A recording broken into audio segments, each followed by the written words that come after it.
All right, guys. So I'm trying to prep for our tutorials this week, and you all need to be able to see each other's TRF. So I need you to do one small thing before class on Wednesday or Friday this week. Go into your drive, find your TRF. I'm just going to pull up an example one.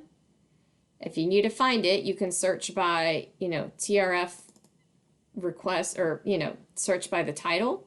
But you created it last week. So you want to take this example and you want to go to File.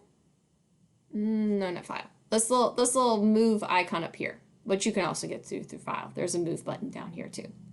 So either go to File, Move, or just click the little move arrow. And what I need you to do is go back.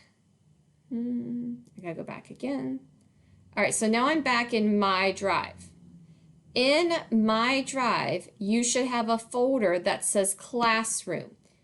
This has folders for all of your classrooms. So you're going to see all of these ones that I'm in. I'm in a bunch. Okay?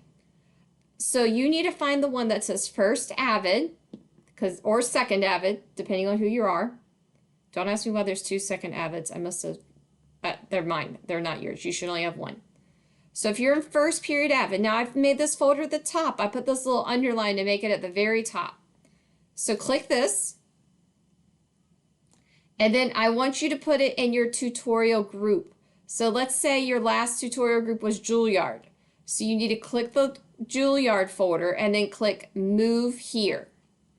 And it says everyone in Juilliard will be able to see it, which is yes, you want everyone that's in your tutorial group to be able to see your TRF. Okay, now it just tells me it has been moved. Please, please, please do this before class. That way we can get our TRFs done and be productive and help each other. Any questions, email me or comment on this video in Google Classroom. Thanks, guys.